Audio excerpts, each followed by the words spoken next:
Du Matti, wir sind ja beide große Hertha-Fans und ich habe eine kleine Überraschung. Wir dürfen jetzt Fabi Rehse interviewen. Was hältst du davon? Echt? Ja. Oh mein Gott, cool. Ja, ich habe mich auch sehr gefreut.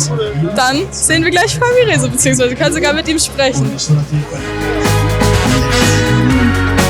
Ich müsste sagen, wir sind beide ein bisschen aufgeregt, weil wir große Hertha-Fans sind. Gar kein Grund aufgeregt zu sein.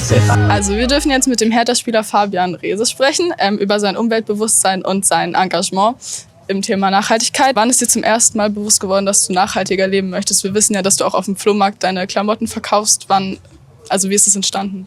Ja, ich glaube, wir sind sehr privilegiert, was wir alles haben hier in Deutschland und was wir alles besitzen dürfen.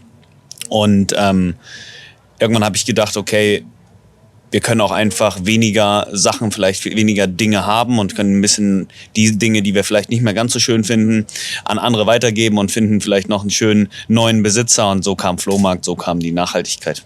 Und wir haben, das ist ganz wichtig, nur eine Welt. Und ich glaube, umso älter man wird, umso reifer wird man. Und da sieht man dann auch, dass wir was tun müssen. Sehr schön. Matti hat auch noch eine Frage. Also ich spiele auch selber Fußball und bei mir ist es so, meine Mutter muss fast jeden Tag mein Trikot waschen. Stimmt es, dass ihr als Fußballer zu jedem Spiel ein neues Trikot bekommt? Tatsächlich in meinem Fall ist das ein bisschen besonders wahrscheinlich, weil ihr habt es vielleicht mal gesehen, nach dem Spiel fragen welche nach den Trikots und ich versuche halt Fans eine Freude zu machen und mein Trikot abzugeben. Also da muss ich dann ein neues Trikot haben. In den letzten Jahren habe ich sehr häufig die Trikots abgegeben, weil ich kann ja nicht ohne Trikot spielen. Aber sonst werden die gewaschen und wir kriegen das gleiche Trikot nochmal für das nächste Wochenende. Außer da ist jetzt irgendwie so viel Dreck drauf, dass man das nicht mehr rausbekommt.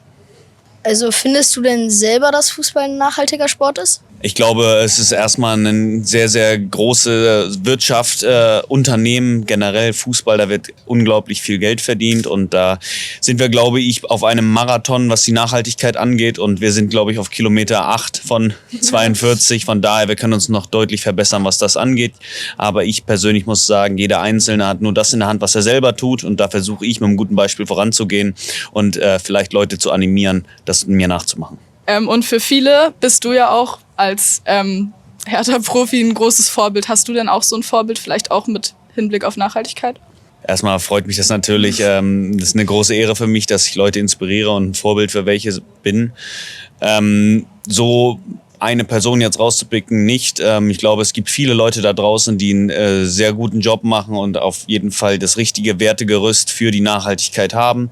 Und da konzentriere ich mich drauf, dass ich da immer mal mir was abschaue und mich genauso inspirieren lasse wie vielleicht einer von mir. Hast du noch Tipps für uns Kinder, wie wir selbst nachhaltiger leben können? Ich glaube, jedes kleine Umdenken und jeder kleine Schritt hilft. Ich glaube, gar nichts machen, das ist der falsche Weg. Aber wenn man sich immer mal wieder sagt, okay, ich nehme mir jetzt eine Sache raus und die versuche ich ein bisschen nachhaltiger zu verändern, sind wir, glaube ich, schon einen Riesenschritt da. Und das ist ganz klar, das will ich auch nochmal sagen, die junge Generation bzw. die Kinder wie ihr sind nicht der Hauptgrund, warum wir hier sitzen und über eure Nachhaltigkeit reden müssen. Also da müssen eure Eltern und wir als in der Generation, glaube ich, deutlich mehr Fortschritte machen. Dankeschön.